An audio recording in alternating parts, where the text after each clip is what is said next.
에베소서 1장 3절로 7절 말씀인데요. 한 절씩 교독하도록 하겠습니다. 하나님 곧 우리 주 예수 그리스도의 아버지를 찬송하리로다. 그분께서 그리스도 안에서 하늘의 처소들에 있는 모든 영적인 복으로 우리에게 복을 주셨으니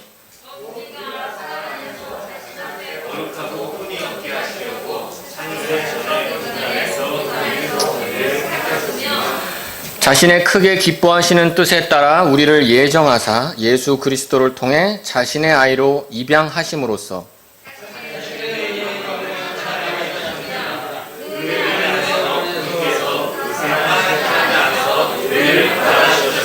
다 같이요.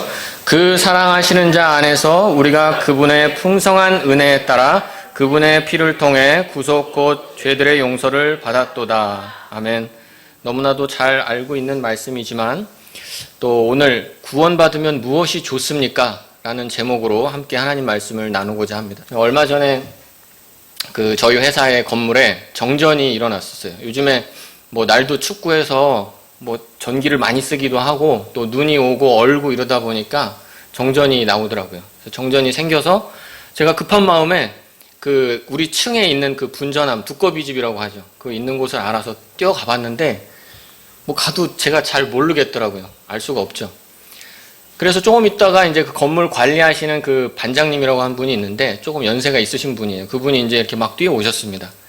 그래서 그분이 이렇게 점검을 하려고 하는데 불이 다 나갔기 때문에 깜깜하잖아요.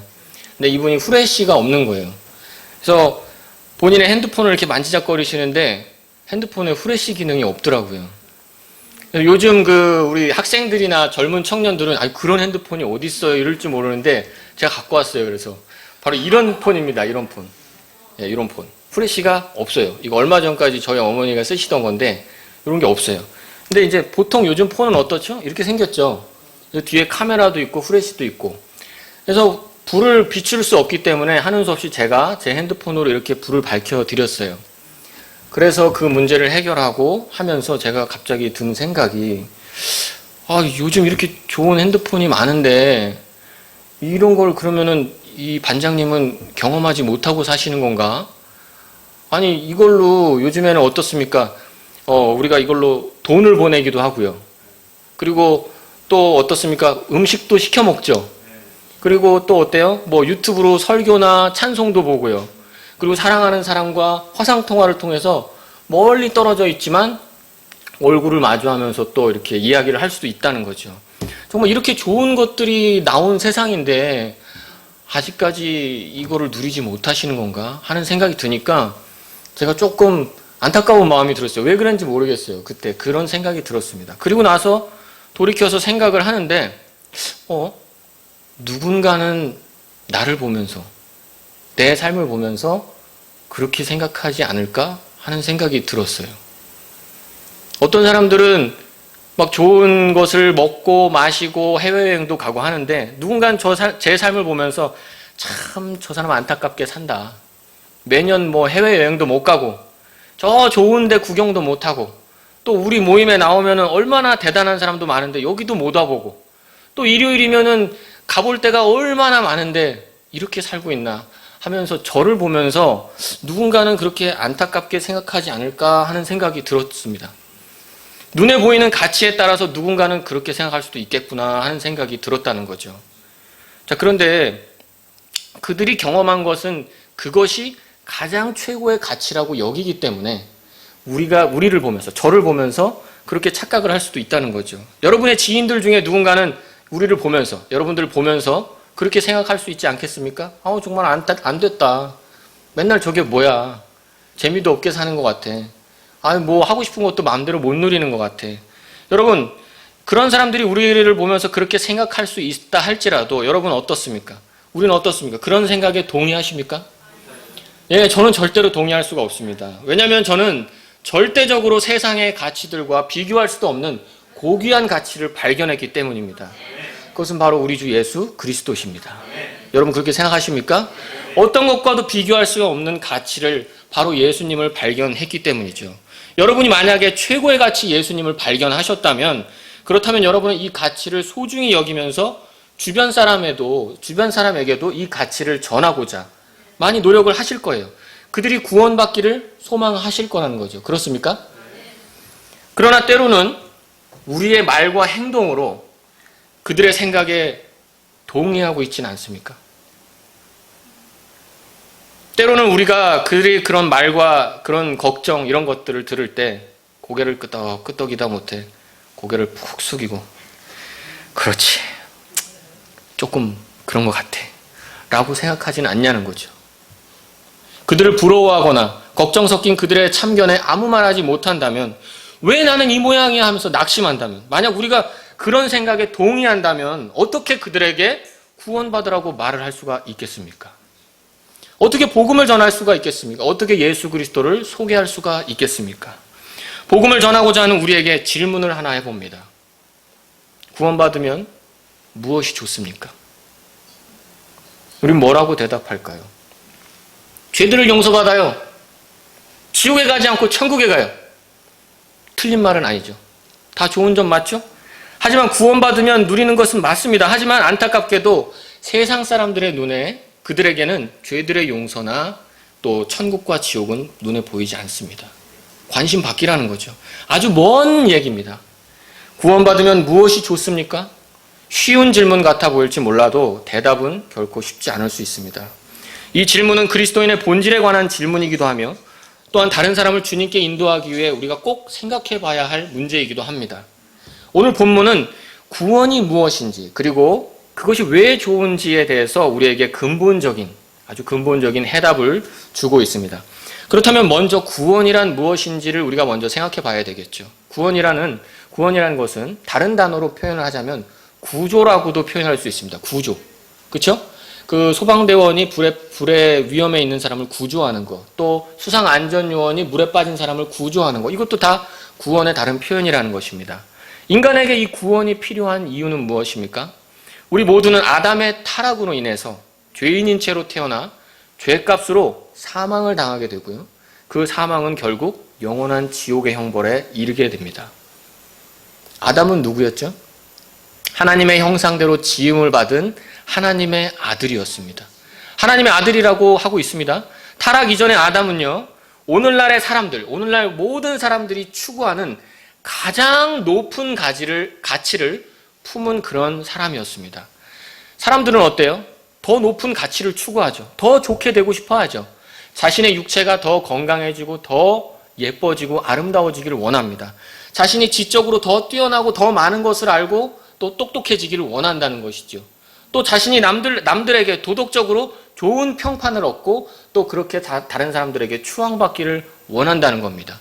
도덕적으로나 지적으로나 또는 육체적으로 모든 사람들이 가장 우러러보고 흠모할 만한 그런 고귀한 가치를 품은 사람이 바로 타락 전의 아담이었다는 겁니다. 동의하십니까? 바로 이 아담은 그렇게 뛰어났으며 도덕적으로 흠결을 찾지 못하는 사람이었죠. 그에 따라서 아담은 하나님과 아무 꺼리낌 없이 교제했어요. 그 결과로 어떤 부족함도 없는 상태의 인간이었다는 겁니다. 하지만 아담의 범죄로 인해 인류는 고귀한 가치를 잃어버린 채 오히려 지옥의 형벌 앞에 놓이게 됩니다. 구원이라는 것은 표면적으로 그러한 그런 지옥의 형벌로부터 구조되는 것을 보여주고 있습니다. 하지만 그것은 어디까지나 표면적인 구원의 결과와 혜택이라는 거죠. 그렇다면 구원의 본질은 무엇일까요? 구원의 본질은 바로 하나님과의 관계 회복입니다. 뭐라고요? 하나님과의 관계 회복. 구원의 본질은 하나님과의 관계 회복입니다. 아담이 잃어버렸던 것을 다시 회복하는 것, 바로 그것이 구원의 본질입니다. 구원받은 사람은 아담이 누렸던 영광을 회복하게 되는 것이고, 물론 우리의 육체는 예수 그리스도께서 오실 때에 그때 변화되겠죠. 하지만 구원받는 순간 하나님과의 아들로서의 관계, 그리고 주님과의 교제의 관계의 회복, 그것을 통해 하나님께 영광을 돌릴 수가 있게 되고, 무엇보다 하나님의 형상대로 지음받았다는 것을 드러낼 수 있는 사람으로 바뀐다는 것이죠. 오늘 말씀은 우리에게 이러한 그 구원의 복, 본질적인 복, 이러한 것들을 뭐라고 표현하고 있느냐. 3절에 보시면 모든 영적인 복이라고 말씀하고 있습니다. 오늘 말씀은 구원받은 사람들이 받는 그 혜택, 그 복, 이것을 모든 영적인 복이라고 말씀하고 있습니다. 성경은 성도들에게 그리스도 안에서 하늘의 처소들에 있는 모든 영적인 복을 주셨다고 3절을 통해 말씀하고 있습니다. 모든 물질의 복, 모든 건강의 복, 모든 명예의 복이 아닌 모든 영적인 복을 주셨다고 말씀하고 있네요. 여러분은 이 복을 받으셨습니까? 우리가 받은 복을 세어보고, 방금 찬송도 드렸죠. 받은 복을 세어보고 아무리 감사를 한다고 해도 오늘 말씀하시는 이 모든 영적인 복을 다 헤아릴 수도 없어요. 다 헤아릴 수가 없기 때문에 다 감사할 수도 없어요. 극히 일부만 알 뿐이라는 것이죠. 그런데 모든 영적인 복이라고 하신 말씀을 한 번 더 생각해 봐야 되겠습니다. 그냥 영적인 복이 아니고요. 모든 영적인 복이에요. 그것도 그리스도 안에서 하늘의 처소들에 있는 모든 영적인 복. 여러분과 제가 받은 구원이 동일하다면 우리는 바로 이 복을 받은 사람들입니다. 하늘의 처소가 어떤 곳이죠? 하늘의 처소. 일전에 바울은 셋째 하늘을 경험한 뒤에 사람의 입으로 그것을 말하는 것이 법에 어긋난다고 했어요. 하늘의 것들은 사람의 지적인 수준과 언어로 이해하고 말하는 것이 불가능하다는 것이죠. 온당치 않다는 겁니다. 여러분이 얼마나 지적인 수준이 높던지, 얼마나 뛰어난 많은 경험을 했던지, 또 그리고 여러분이 얼마나 어휘력과 표현력이 뛰어나던지 그것을 입에 담는 것은 합당하지 못하다는 것입니다. 즉 이 복은 하늘의 영역에 속한 것이며 말로 형용할 수 없는, 우리의 지적인 수준으로 이해할 수도 말할 수도 없는 그런 가치의 복이라는 것입니다. 또한 이 복은 그리스도 안에서 주어진 거라고 말하고 있습니다. 그리스도는 누구십니까? 바로 세상 만물의 창조주 하나님이십니다. 어떻게 단 한 사람의 죽음이 전 인류의 죄를 다 사할 수가 있겠습니까? 그분이 창조주 하나님이시기 때문이죠. 이렇게 비교하는 것이 사실은 조금 말이 안 되지만 우리 인간의 그 지적인 이해 능력을 감안해서 말하자면 예수님의 생명의 가치는 전 인류, 모든 인류와 모든 피조물의 가치를 다 더한 것을 합쳐도 못 미친다는 겁니다. 그분의 생명의 가치는 모든 것을 덮고도 충분히 남고, 아니 훨씬 더 뛰어나시다는 거죠. 그렇기 때문에 예수님의 생명 하나면 모든 사람들이 구원받는 것이 충분하다는 것이죠.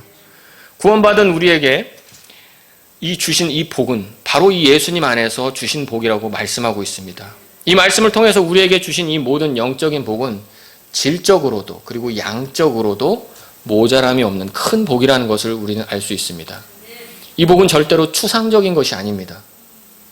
상상 속의 것이 아닙니다. 세상 사람들의 눈에는 보이지 않을 수 있지만 앞에서 말씀드린 대로 만약에 세상에서 누가 저를 보며 안타까워할지라도 저는 절대로 그들의 말에, 그들의 생각에 동의할 수 없는 이유가 바로 이것이죠.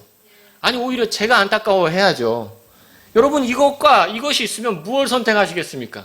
여러분이 이걸 경험하셨다면 이것을 바라보면서 저거 정말 탐나는데 라고 생각한다는 것은 그건 말이 안 된다는 겁니다. 제가 이거 쓰는 분들을 폄하하는 게 아니에요. 아직까지도 쓰는 분이 계시고 또 이걸 쓰는 게 잘못은 아닙니다. 단지 지금 말씀드리고자 하는 건 무엇이냐? 더 뛰어난 것을 경험한 사람이 덜 뛰어난 것을 사모하고 부러워하고 그것으로 인해 낙심하는 것은 말이 안 된다는 겁니다. 말이 안 된다는 거죠. 오히려 제가 안타까워해야죠. 왜 그들을 부러워한다는 겁니까? 우리가 받은 영적인 복에는 그들이 추구하는 어떤 고귀한 가치보다 더 뛰어난 가치가 담겨 있다는 겁니다. 방금 말씀드렸듯이 예수 그리스도 안에서 하늘의 처소들에 있는 복이라고 말씀하셨죠. 세상 사람들이 그토록 원하는 게 있어요. 쉽게 얘기하면 제가 앞에 아담을 설명드렸는데 세상 사람들이 원하는 것은 그들이 아담의 존재를 인정하든 인정하지 않든 아담처럼 되고 싶은 거예요. 그처럼 영광스럽고 잘생기고 똑똑하고 또 건강, 영원히 사는 거 이런 것들 다 세상 사람들이 원하는 가치가 바로 여기에 담겨 있다는 겁니다. 그래서 누구나 관심이 있는 도덕적 가치, 지식과 지혜, 생명 연장의 비밀 또한 이 복에 모두 담겨 있어요. 누군가는 질문합니다. 닭이 먼저냐 달걀이 먼저냐. 이런 인류의 오래된 난제 역시 이 복을 받은 사람들에게는 전혀 문제될 게 없어요. 어려울 것이 없습니다. 여러분, 저도 타보진 않았지만 비즈니스 클래스, 하늘을 나는 공중의 호텔이라고 하죠. 하지만 그게 하늘을 나는 호텔이라고 한들 하늘의 처소에 있는 복들보다 높고 좋겠습니까? 크루즈 여행이 아무리 호화롭고 평안하다고 한들 주님과 함께하는 제3보다 평안하겠습니까? 인류 호텔의 요리사의 요리가 아무리 맛있다 한들 주의 말씀보다 꿀맛이겠습니까? 주의 말씀이 더 꿀맛이죠. 제가 이렇게 얘기하면 그거 너무 비약이 좀 심한 거 아닙니까? 라고 생각할지 모르겠지만 만약 그렇게 느끼시는 분이 있다면 아직 이 복을 받지 못했거나 또는 복을 받았지만 지금 누리지 못하고 있는 상태일 수도 있다는 겁니다. 정말 경험해 보신 분들은 알죠? 솔직히 어떻습니까? 주의 말씀이 읽으면서 와 달다, 정말 배부르다 느끼신 적 있잖아요. 저만 그런 겁니까? 아니죠. 정말로 이 복을 경험한 사람들은 그 사실을 알고 있다는 것입니다. 이건 추상적인 것이 아니에요. 제가 심한 비약을 하는 것이 아닙니다. 우리는 이 복을 이미 충분히 받았습니다. 그 뒤에 에베소 2장 6절을 보십시오. 뭐라고 합니까? 4절부터 보십시오. 긍휼이 풍성하신 하나님께서 친히 우리를 사랑할 때 보여주신 자신의 크신 사랑으로 인하여 심지어 우리가 죄들 가운데 죽었을 때 우리를 그리스도와 함께 살리셨고 너희가 은혜로 구원을 받았느니라. 6절 다 같이요. 또 함께 일으키사 그리스도 예수님 안에서 우리를 하늘의 처소들에 함께 앉히셨으니. 앉히실 거라고 했나요? 앉히셨다고 했어요. 여러분, 우리가 받은 복은 이미 다 주어진 겁니다. 그것으로 충분한 것이 주어졌다는 거죠. 주와 같이 길 가는 것 즐거운 일 아닌가? 찬송 부르시죠? 정말 이 삶이 즐겁냐는 거죠. 우리들 중에 또 달고 오묘한 그 말씀, 생명의 말씀 찬송 부르시죠? 정말 이 말씀이 그 어떤 인류 요리보다 달콤하냐는 거죠. 우리는 이미 이 복을 받았습니다. 오늘 말씀은 우리가 받은 이 모든 영적인 복에 대해서 몇 가지를 설명해 주고 있는데 첫 번째로 4절을 보시면요. 우리를 거룩하고 흠이 없게 하려고 창세전에 택하셨다고 말씀합니다. 찾으셨습니까? 4절부터는 이 영적인 복들에 대한 설명으로 먼저 거룩하고 흠이 없게 하려고 택하셨다고 하고 있죠. 특히 누구 앞에서요? 자신 앞에서, 그러니까 하나님 앞에서요. 하나님 앞에서 우리가 거룩하고 흠이 없게 만드셨다, 하셨다는 겁니다. 하나님 앞에서 그렇게 하셨다. 하나님 누구십니까? 하나님 앞에 선 사람들은 어떻죠? 성경을 통해서 우리가 볼 수 있는데 하나님 앞에 선 사람들의 공통적인 대답, 그 반응은 뭐냐면 난 이제 죽었다는 겁니다. 화로다. 이사야 대언자도 주님의 앞에서 뭐라고 했습니까? 화가 있다고 했습니다. 왜요? 이 인간, 죄인인 우리들이 하나님 앞에 서게 되면 그걸 감당할 수가 없고 죽을 수밖에 없다는 거죠. 하나님 앞에서 우리를 의롭게 하셨다, 택하셔서 의롭게 하셨다는 것은 마치 우리를 그래서 불사신으로 만든 거나 마찬가지예요. 하나님 앞에서 살아남을 수 있다면 우리가 정말로 불사신이 된 거나 마찬가지라는 거죠. 여러분이 주변에서 하나님 좀 보여주세요 라고 하는 사람들 가끔 만나실 수 있는데 그런 사람들은 정말 하나님 앞에 서면 죽습니다. 이 성경 기록자들이 하나님이 뜻이 있어서 긍휼을 가지고 이 기록하게 하셨는데 하나님 앞에 서면 죽습니다. 어쨌든 이사야나 저나 우리 모두 마찬가지로 주님 앞에서는 살아있을 수 없는 존재들인데 하나님께서 그리스도 안에서 주신 복들로 인해서 우리를 흠없고 거룩하게 만드셨습니다. 원래는 흠밖에 없죠. 거룩하지 못하죠. 또 하나님께서 쓰실 수 없는 더러운 존재들이죠. 하지만 그리스도 예수님 안에서 얻은 이 영적인 복들로 인해서 우리를 하나님 앞에 서 있을 수 있게, 그러니까 의롭게 봐주신 겁니다. 성경은 이것을 칭의라고 하죠. 의롭다고 여겨주신 것. 이것이 어떻게 가능합니까? 예수님을 통해서 이렇게 되었습니다. 이 예수님, 그렇기 때문에 하나님 앞에 서 있을 수 있게 된 거죠. 또한 세상의 창건 이전에 택하셨다고 말씀합니다. 사람은 누구나 자신의 핏줄을 찾아요. 그렇죠? 자신의 조상을 찾는다는 겁니다. 한 번도 관심 없었다고 하면 그건 거짓말일 거예요. 여러분이 보실 수가 있을 텐데 해외로 입양 보내진 사람들이 성인이 돼서 그 부모를 찾으러 한국에 돌아오는 거를 많이 보게 됩니다. 그 왜 올까요? 복수하려고? 핏줄을 찾는 거죠. 내 조상이 누군지 궁금한 거죠. 여러분 이것은요 하나님께서 사람 안에 주신 본성이에요. 왜요? 그렇게 더듬어 찾다가 조상의 조상을 찾다가 어디까지 찾으라는 겁니까? 하나님 찾으라고 하나님이 사람 안에 주신 본성이라는 겁니다. 사람 안에는 이런 본성이 있어요. 여러분, 우리가 세상에 창건 이전에 우리를 택하셨다는 말씀을 깊이 한번 생각해 볼 필요가 있습니다. 우리는 다 세상에 태어난 시점이 있어요. 사람마다 다르지만 다 태어난 시점이 있습니다.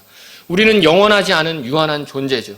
하지만 세상에 창건 이전에 인류에게 허락된 최과거보다 훨씬 이전에, 우리가 아는 최고의 과거는 처음에 창조하셨을 때인데 그거보다 훨씬 이전에, 즉 하나님의 관점으로는 영원 전부터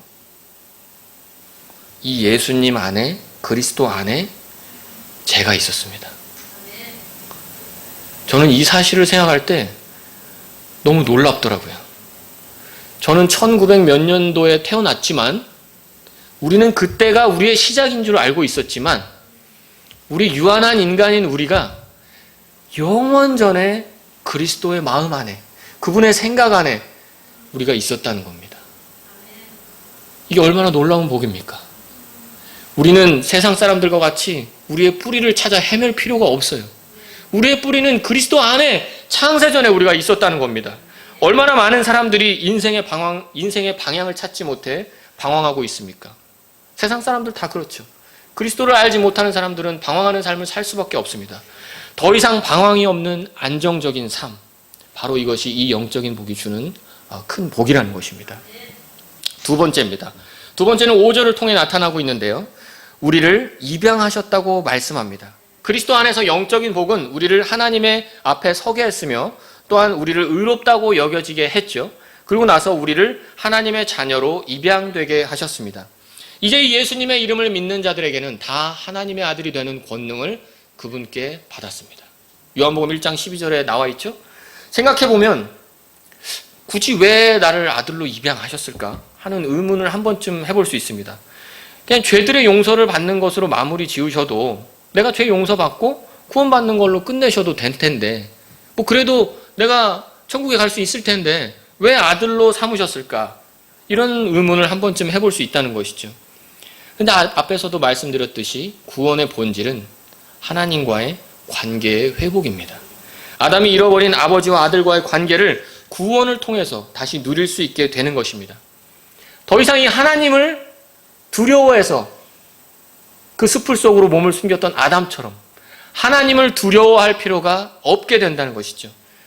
그렇게 하나님을 피해 숨는 존재가 아니라 하나님을 아바, 아버지라고 친숙하게 부를 수 있는 존재, 그런 관계가 되었습니다. 하늘에 계신 아버지여. 여러분 이렇게 기도하시죠. 하늘에 계신 아버지. 하늘에 계신 아버지. 이렇게 부르는 것이 가벼운 것으로 생각되십니까? 우리가 그분을 아버지라고 부를 수 있다는 사실은 말로 표현할 수 없는 엄청난 특권인 것입니다. 지극히 높으신 그분을 아버지라고 부르다니요. 우리는 아버지 없는 고아였고 더럽고 추했으며 아무짝에도 쓸모가 없었습니다. 그러나 지극히 높으신 하나님의 집에 입양이 되었어요. 입양이.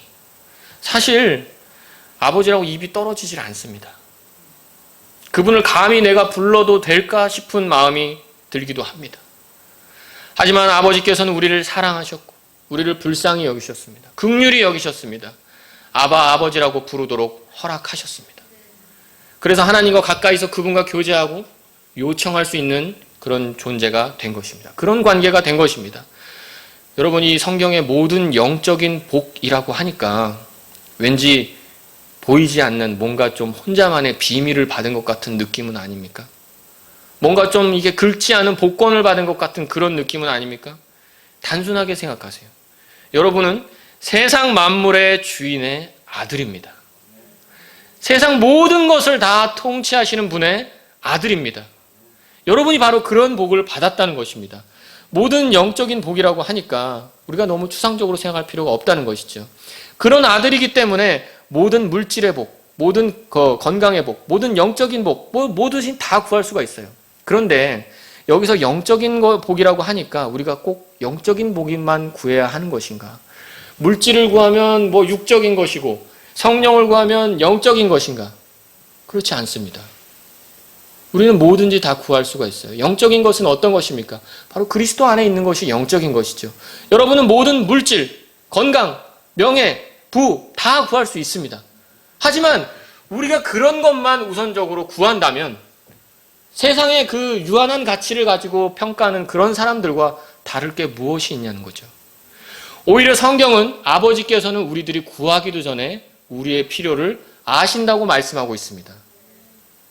우리는 아버지께 구할 수가 있어요. 단지 먼저 하나님의 왕국과 그분의 의를 구하라는 것을 명령으로 받았다는 거죠. 우리는 무엇이든지 아버지께 구할 수 있는 사람들이 되었습니다. 하나님과의 아들과의 관계를 통해 무엇이든 구할 수 있는 영적인 복을 받았다는 것이죠. 세 번째입니다. 세 번째로 우리가 받은 영적인 복은 6절을 통해서 나타납니다. 이 복은 하나님의 은혜의 영광을 찬양하게 되었다는 것입니다. 오늘 제가 말씀드리고 싶은 가장 핵심은 바로 여기에 있습니다. 오늘 설교의 제목처럼 구원받으면 뭐가 좋습니까? 라고 물어본다면, 질문하신다면 하나님 앞에서 의롭다고 여겨주신 것과 그분의 아들로 입양해 주신 것 다 맞아요. 다 맞습니다. 하지만 또다시 강조해서 말씀드리지만 구원의 본질은 회복입니다. 하나님과의 관계의 회복이죠. 원상복구라는 말씀입니다. 이제 하나님 앞에서 의롭다고 여겨지고 거룩히 구별되며 그분의 아들의 지위를 회복한 사람들은 이러한 하나님의 은혜의 영광을 찬양하게 하셨다는 겁니다. 이것이야말로 구원의 참 목적입니다. 오늘 본문을 쭉 읽어보시면 에베소 1장 3절에서 7절을 읽어보시면 여러분들이 이 모든 문맥이 6절을 이렇게 중요하게 말하고 있는 것을 느낄 수가 있어요. 풀어서 제가 한번 다시 설명해 드릴게요. 한번 보세요. 하나님의 영광을 찬양합니다. 그분이 우리에게 모든 복을 주셨는데요. 그 복이 뭐냐면 첫 번째로 우리가 그분 앞에서 거룩하게 서게 하셨고요. 그래서 우리를 의롭다고 만드셨어요. 그래서 우리를 자신의 아들로 입양까지 하셨죠. 그런데 이건 왜 그렇게 하신 거냐? 바로 그렇게 하신 목적은 자신의 은혜의 영광을 찬양하게 하기 위해서 그렇게 하신 것입니다. 그리고 나서 7절이 나오죠. 그 사랑하시는 자 안에서 우리가 그분의 풍성한 은혜를 따라 그분의 피를 통해 구속 곧 죄들의 용서를 받았어요. 여러분 이 문맥을 쭉 읽어보실 때 우리가 받은 영적인 복, 우리가 받은 구원, 이것이 무엇으로 귀결되고 있다는 것을 느낄 수 있습니까? 그분의 영광을 찬양하게 하신 것에 집중하고 있다는 걸 알 수가 있습니다. 물론 죄사함 중요합니다. 하지만 거듭남 죄사함의 비밀만 붙잡고 그것이 구원의 전부인 것으로 안다면 구원의 참 본질에 대해서 아직 모르는 것일 수도 있다는 겁니다. 죄사함 중요하죠. 거듭남 중요하죠. 다 중요합니다. 그렇게 하신 목적은 바로 우리가 하나님의 영광을 찬양하게 하기 위해서 그렇게 하셨다는 겁니다. 바로 그것이 창조의 목적이에요. 여러분의 구원하신 목적이 또한 바로 그 창조의 목적을 회복하는 것이라는 겁니다. 하나님께서는 사람들을 사랑하시죠. 우리가 지옥에 가는 걸 원하지 않으십니다. 우리를 불쌍히 여기셔서 우리를 구원하시고자 하는 것도 맞습니다. 하지만 정확히 말씀드리면 하나님 자신을 위해서 우리를 구원하시는 겁니다. 믿으십니까? 너무한 거 아닙니까? 하나님 자신을 생각하다니요. 하나님이면 죄인들을 먼저 생각하시고 우리 사람들, 성도들을 생각하셔야 되는 거 아닙니까? 아니요. 다 하나님 건데요. 다 하나님이 창조하셨는데요. 그분이 이걸 다 폐기 처분하셔도 아무도 토달 수가 없는 것인데요. 그분에게는 아무도 뭐라고 이의를 제기할 수가 없습니다. 그분이 오히려 자신의 영광을 위해서 우리를 구원하셨다면 그거 얼마나 대단하고 감사한 겁니까? 그거 얼마나 위대하신 일인 겁니까? 우리는 오히려 그 구원의 본질, 하나님께서 왜 구원하셨는지를 잘 깨달을 필요가 있습니다. 창조의 목적은 무엇입니까? 모든 창조물은 하나님을 기쁘시게 하려고 존재한다고 계시록 4장은 말씀합니다. 그것을 보시면서 하나님께서 흐뭇해야 돼요. 기쁘셔야 돼요. 즐거우셔야 돼요. 그런데 우리는 본래의 목적에서 벗어난 상태의 사람들이었어요. 하나님을 기쁘게 할 수 없었어요. 하나님을 즐겁게 해드릴 수가 없었다는 거죠. 그리스도 예수님 안에 있는 모든 영적인 복을 통해서 우리가 이 믿음을 통해 하나님을 기쁘게 할 수 있는 사람들로 되게 하셨습니다. 이제 이 구원받은 사람들은 하나님의 영광을 찬양할 수 있게 된 것입니다. 왜 이 세 번째 복이 가장 중요하다고 제가 말씀드린지 아시겠습니까? 여러분, 우리가 구원받은 영적인 복들 중에서요, 우리가 구원받을 때 받은 이 영적인 복들 중에서요, 우리가 얻은 칭이나 우리가 얻은 그 양자됨의 지위, 이런 것들은 사람들의 눈에 보이지 않습니다. 구원받으면 뭐가 좋습니까? 라고 묻는 사람들에게 의롭게 되었어요. 하나님의 아들이 되었습니다. 라고 얘기를 100번 해도 성령님께서 그들의 마음을 찔러주시고 눈을 띄워주시기 전까지는 단지 외국어로 들릴 뿐이에요. 하지만 이 세 번째는 달라요. 하나님의 영광을 찬양하는 것은 그들의 눈에도 보입니다.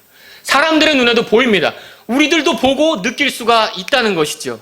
우리가 받은 하나님의 은혜의 영광을 찬양하는 것은 듣고 보고 확인할 수가 있어요.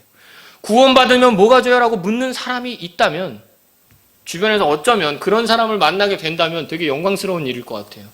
어쩌면 그 사람의 마음이 이미 많이 열려 있을 수도 있습니다.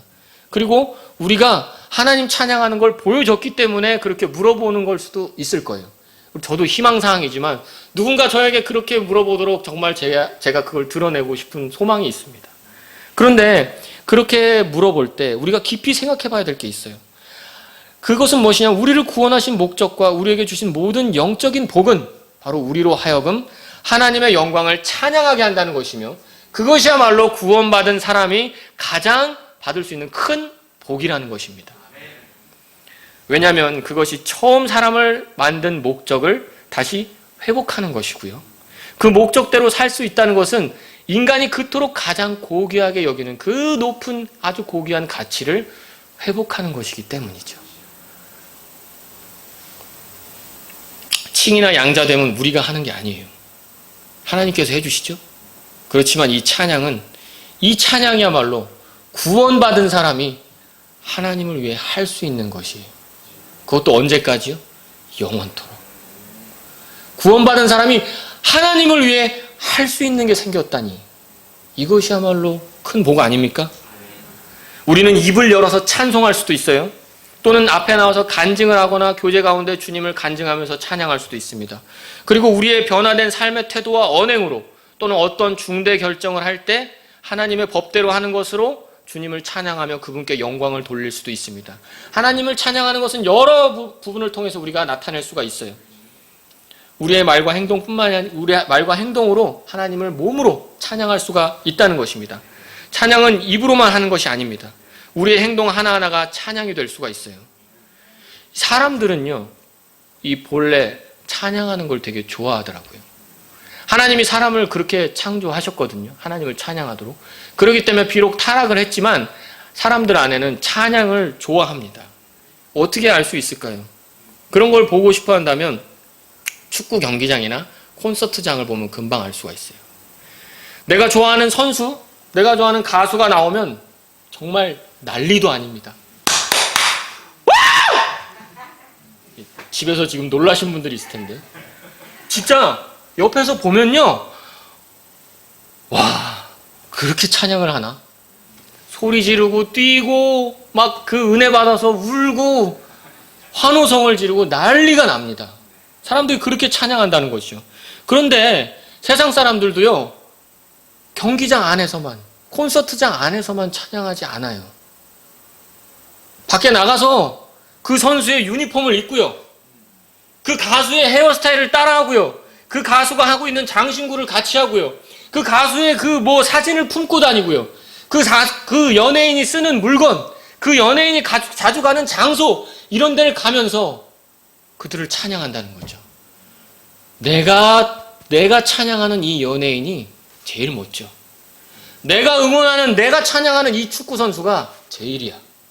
그들의 삶 속에서 몸으로 그들을 찬양한다는 겁니다. 여러분, 우리는 어떻습니까? 세상 사람들도 이 정도 찬양은 많이 하더라고요.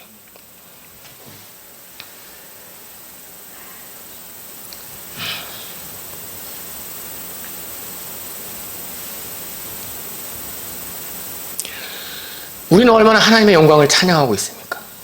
우리는 얼마나 하나님처럼 생각하고 예수님처럼 말하고 있습니까? 우리는 얼마나 그분과 가까이 하고 싶어 합니까?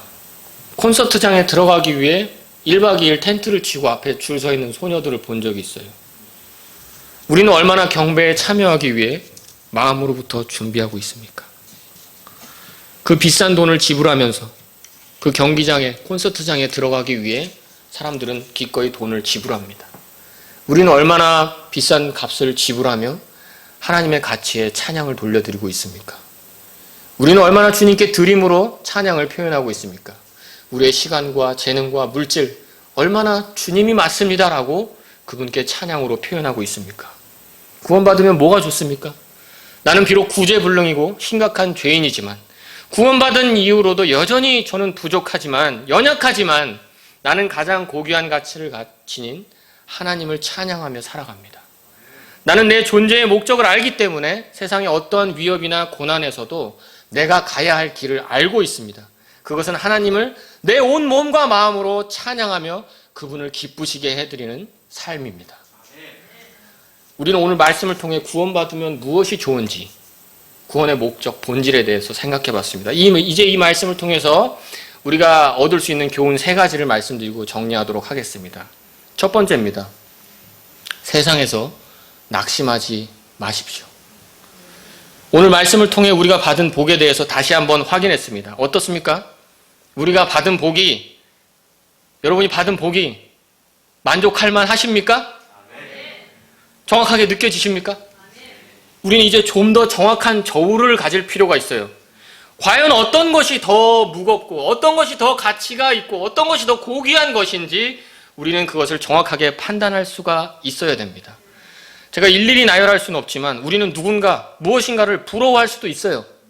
안 그렇겠습니까? 어떤 걸 보면서 멋지다, 좋겠다, 저런 집에 살아봤으면, 저런 거 누려봤으면, 저 사람 멋있다, 나도 저렇게 돼봤으면, 그런 생각 들 때가 있죠. 사람인데 뭐 그런 마음 안 들겠습니까? 좋은 걸 보고 좋다고 느낄 수 있지 않습니까? 그러나 절대로 그런 것들이 우리를 낙심시킬 수는 없다는 겁니다. 누군가는 일이 잘 풀리는데 나는 왜 이러냐고, 왜 나는 잘 안 되지? 좌절하지 마십시오. 만약 그런 낙심이 올 때면 여러분들의 저울을 손봐야 됩니다. 어떤 것이 더 무거운지 다시 한번 저울에 달아 측정해 볼 수 있길 바랍니다. 예수님께서도 낙심하지 말아야 할 것을 가르쳐 주셨죠. 성경은 우리에게 낙심하지 말라고 합니다. 다 그럴 만한 이유가 있기 때문이에요. 하나님께서는 억지 부리시지 않습니다.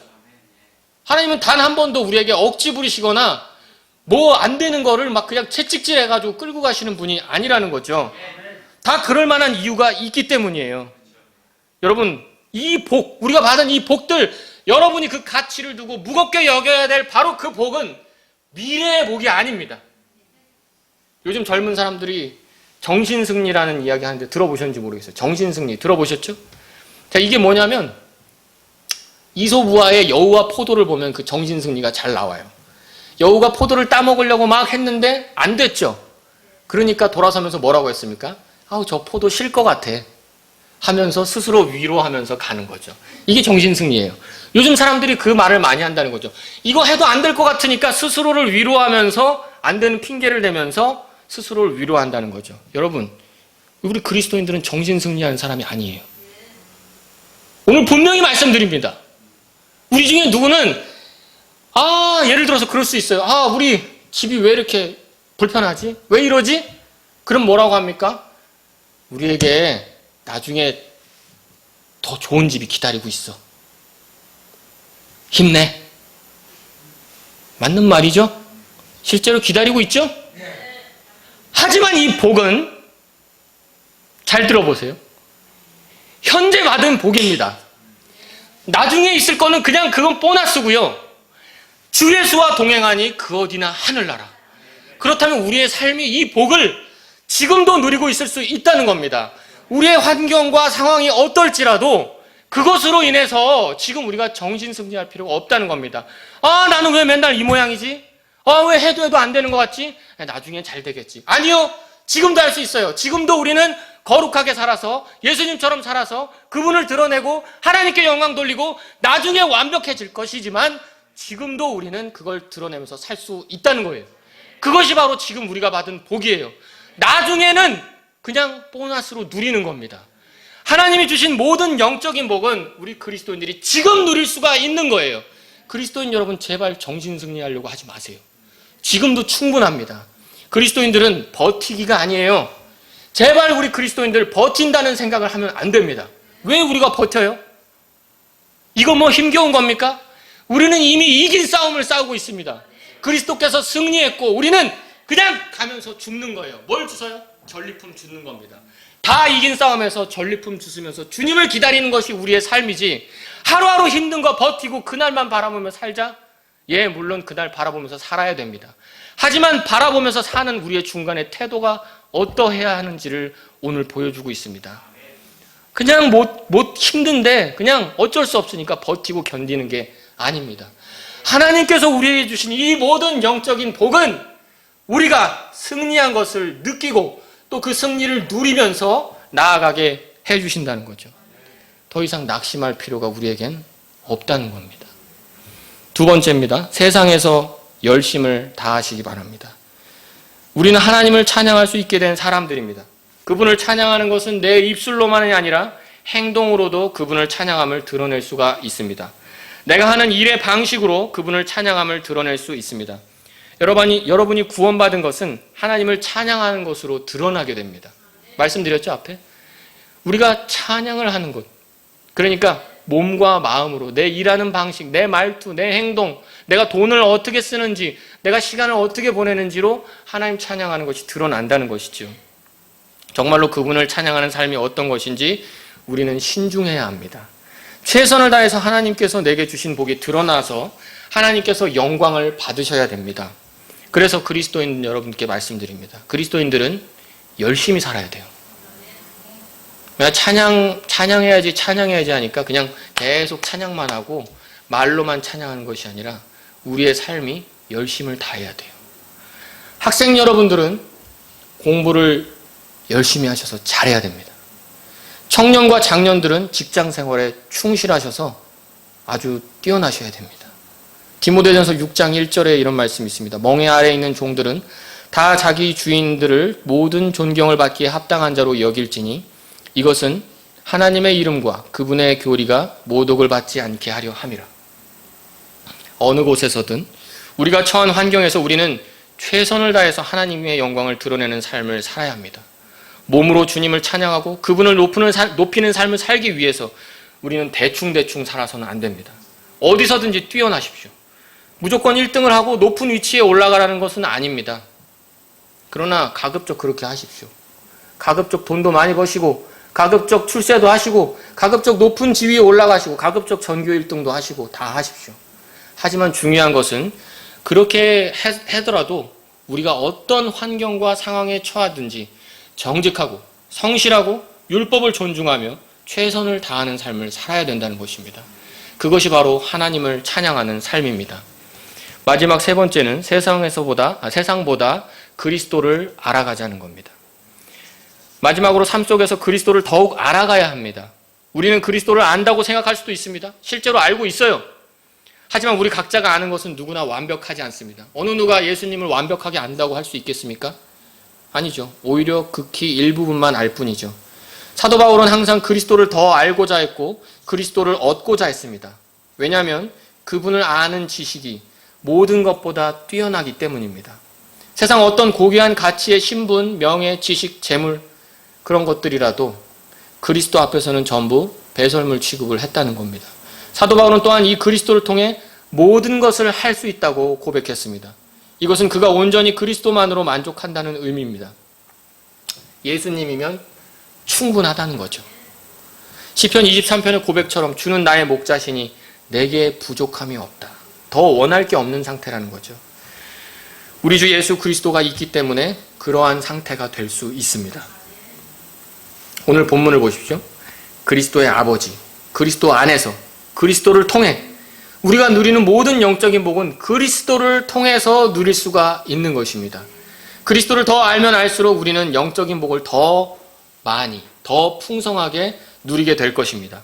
예수님을 깊이 묵상하면 할수록 하나님의 사랑과 그분의 은혜가 더 크게 느껴질 수 있다는 겁니다. 제가 자주 보는 말씀이 있는데 로마서 8장 32절입니다. 로마서 8장 32절 우리 다 같이 읽어보도록 하겠습니다. 시작. 자신의 아들을 아끼지 아니하시고 우리 모두를 위해 그분을 내주신 분께서 어찌 그 아들과 함께 또한 모든 것을 우리에게 값없이 주지 아니하시겠느냐. 여러분, 이 그리스도를 통해 얻는 복은 상상을 초월합니다. 여러분이 이미 모든 것을 받으셨어요. 예수님을 받았으면 다 받은 거예요. 방금 이 말씀 읽으시지 않습니까?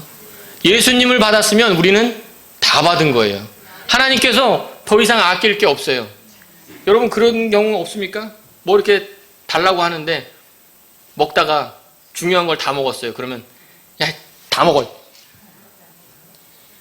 예수님을 받았으면요, 하나님께서 우리에게 더 이상 아낄 것이 없다는 겁니다.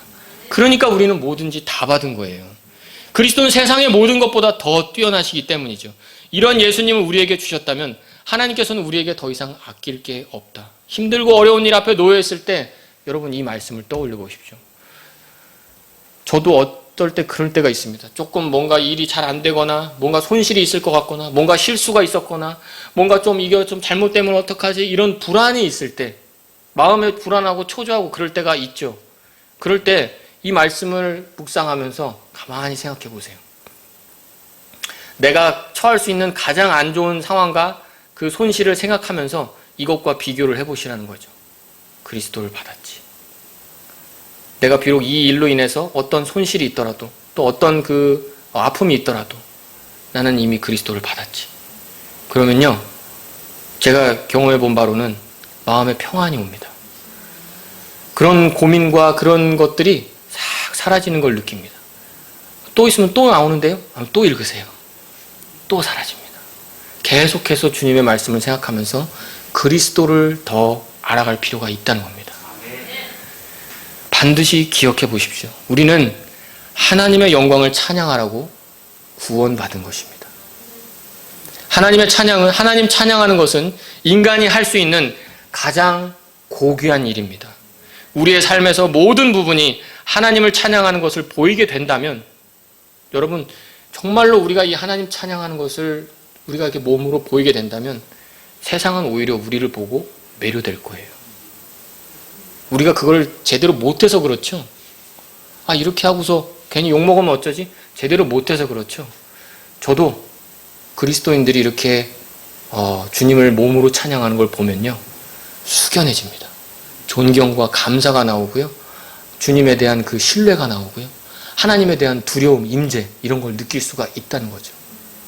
정말로 우리의 몸으로 하나님을 찬양하고 우리의 몸으로 주님을 찬양하고 그분의 영광을 나타내서 우리 안에서 하나님이 찬양받으시고 영광 받으시길 소망하지 않으십니까?